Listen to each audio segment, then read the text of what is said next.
You're the wedding officiant. The ceremony is coming to an end. You've told your couple's story. They have said their vows to each other. You've led them through the ring exchange, whatever other elements they want to include. You've pronounced them married. They kiss. Everybody cheers. Now you make the mistake of thinking your job is done. And so they kiss, but then they stop kissing, and everyone's clapping, but then they stop clapping. Again, you're not saying anything. Anybody looking at you, you think you're done. And so they turn their bodies to face the aisle. There's this weird lull. You might hear a bird chirp or a cricket chirp or whatever crickets do. The DJ thinks, I guess I should start the music now. So they hit the button. Everyone is kind of looking at each other, but then I guess we should clap right now, and so they just start clapping again. Then the couple steps into the aisle. That was awkward. There must be a better way to do that. There is. It's called the grand finale formula, and here's how to do it. I'm Mark Allen Grollo, a book-solid, full-time professional wedding officiant and wedding officiant trainer, and I see this all the time. The mistake is thinking that the ceremony ends when the couple kiss. I don't know. Does it come from movies? Does it come from this sense of seal it with a kiss and you're done? That looks good on paper, but it doesn't work in reality. And when you think about it, you realize that that ebbing action that happens, they stop kissing, people stop clapping, there's going to be an energy ebb. It's going to go down. And in that moment, you as the wedding officiant need to step back in, step up the energy, get things going again.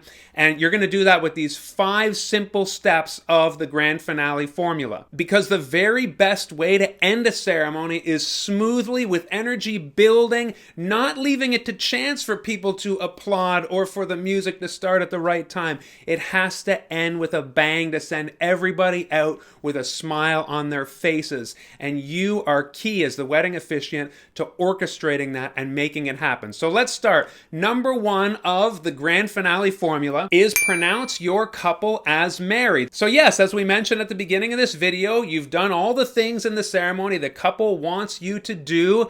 It is time now to pronounce them as married. The last thing that I do in terms of elements is usually the ring exchange.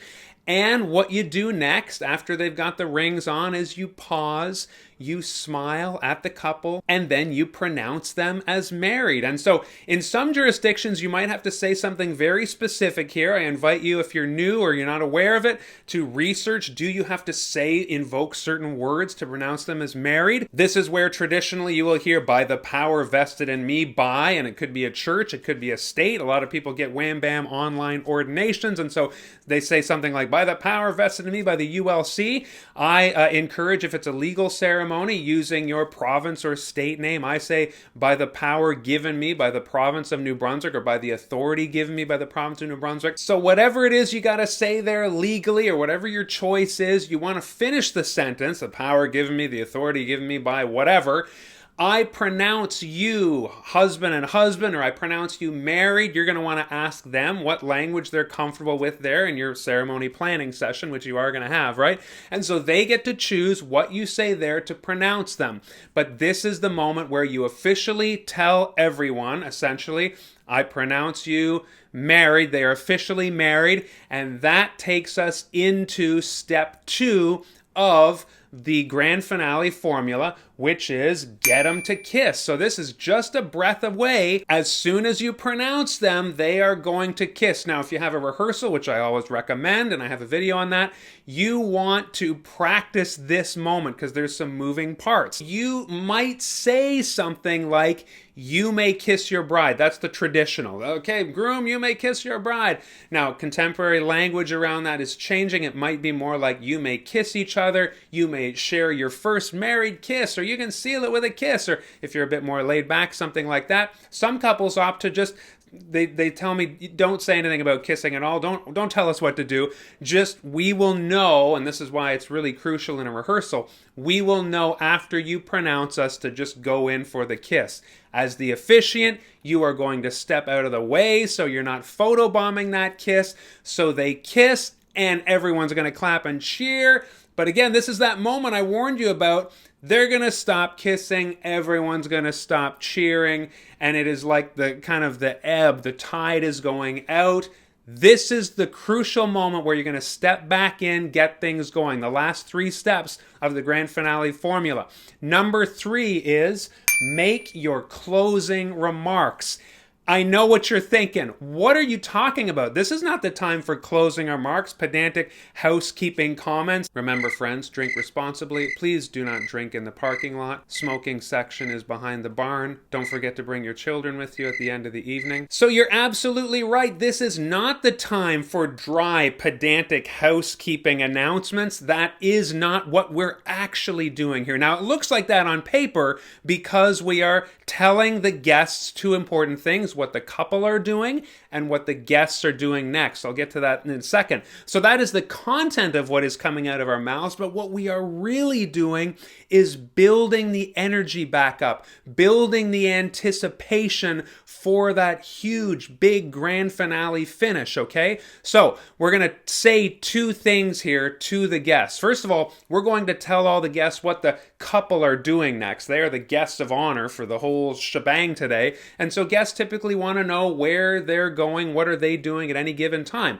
So usually I will say, all right, our couple are heading out briefly for photos. They will rejoin us shortly. That's the first thing. And then in the meantime, the second thing, you tell the guests what they are doing next, what really good things are waiting for them as they head out. You want them heading out of that ceremony space with a sense of direction and purpose, knowing all the fun things and goodies that are coming up for them in cocktail hour and the rest of the evening.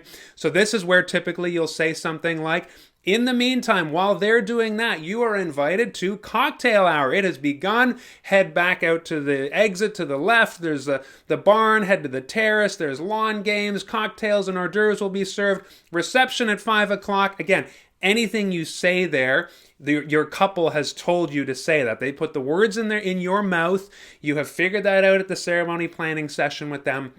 And so right now, you're just informing the guests of what they're doing, where they're going, and possibly what time the reception starts. Some couples want you to give a time, some just want to leave it open. Regardless, that takes about 25 seconds or so, super high energy, just the way I demonstrated to you. It is not dry, it is not boring. So when you see it on paper, you think, oh, this is letting all the air out of the room. Opposite, you are building energy and anticipation. You don't need to be super enthusiastic because this is happening on its own. And the reason for that is while you are talking, typically I'm off center just to the left or the right of the couple. After they kiss, I leave the frame. I don't want to photobomb. You don't have to come back to the middle. The reason for that is the couple are now turning their bodies. I call this the face out. Maybe it's the Canadian me. We have face-offs in hockey. This is the face out. The couple have been facing each other for the whole ceremony. Well, now in the rehearsal, we practice this. I tell them this. When we come back and we start the closing remarks, when I start the closing remarks, you want to turn your body to face the aisle. Now in Canada, we have a signing at this point. After they kiss, everybody cheers, we go sign the papers and come back. So there's a little bit more moving parts. If you're in a Commonwealth country, if you're legalizing the ceremony and you've seen that before. I know in the US, typically, you don't have the signing in the ceremony. That's a conversation for a whole other video. But if you don't have a signing, you want to practice this. When you step back in after the kiss, you're slightly off center. Your couple turn their bodies to face the aisle. That's what's happening while you are giving these high energy closing remarks. And this is worth mentioning, not just so that this transition happens smoothly, but the photographers love this moment. They're typically standing in the aisle, and this is the first time your couple is facing out, facing the guests. So they're smiling, they're beaming. If our couple has a bride, they usually get their flowers back. And so, because, for the recessional, she wants her flowers, they want their flowers, whatever it is.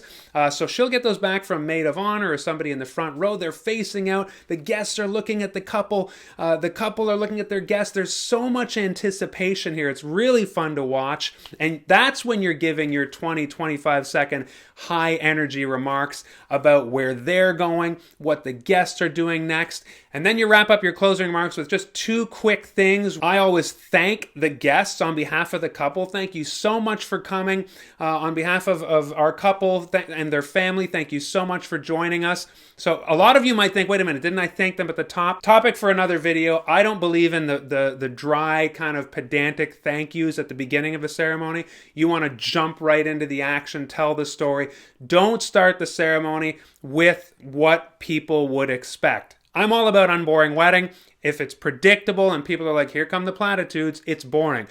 At the end, when it's super high energy, everybody's smiling, everyone's bristling with anticipation, that's when you say, on behalf of our couple, thank you so much for coming. Their families want to thank you for coming. And then I wrap up the closing remarks with just kind of a yes question, something everyone will get cheering about. I typically say, are you ready to celebrate these two tonight? And everybody will cheer, yeah! So it's a really fun way to wrap up. And that leads to, we've gone through 3 steps so far of the formula. It's time for step 4. Our very next breath is to get everybody on their feet. So after you ask that really fun question, are you ready to celebrate with these two tonight? And everybody shouts, yeah. Well, your very next breath is, well, friends and family, stand with us now. And everybody gets on their feet. And that was step 4, believe it or not. It was that fast, but don't forget, it's crucial. You want everyone on their feet for the recessional. So you get that big cheer moment, the great photos of, people, maybe they're throwing petals or whatever it is. You don't want people sitting down for this part. The highest energy is everyone's going to be on their feet.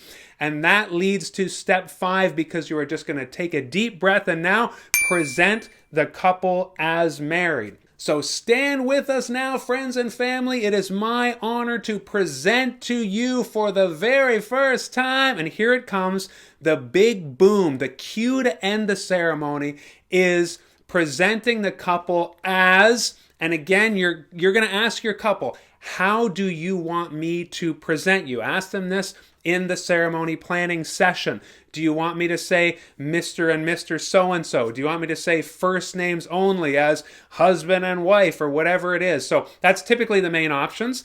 Do you use Mr. and Mrs.? Do you use last names? Do you use first names only as married? There's a few options there, but whatever you choose to do, that is the cue. That's the last word you say, and you go and talk to, ahead of time, the band, the DJ. You say the cue for the big recessional song. Think pyrotechnics at the end of a concert. Kaboom is when you say whatever they've told you to say. Mr. and Mr. Smith, whatever. Bang, as soon as you say that, your couple head up the aisle, everybody cheers on cue, the music starts, the wedding party follows them up the aisle after giving them a big gap and letting them, do shenanigans in the aisle, pose for the photos, all that stuff. They head up, you head over to the front rows typically, and congratulate the parents, let them go up the aisle, and then you stand there, you don't say anything else, you smile at the guests, gesture at the second row, the third row, the fourth row, and you're smiling and you're drinking it in. Everyone's leaving with a smile on their face, and it's all because of you. You orchestrated the perfect grand finale. It's not going to happen on its own. It's going to happen with those 5 steps. It's the very best way to end a wedding ceremony. I absolutely guarantee it. If that was helpful, hit the like button. I have online courses, I have coaching, I have training. Check out all those links in the description of this video below. And don't forget to subscribe to this channel so you never miss a video about how to officiate an unboring wedding ceremony.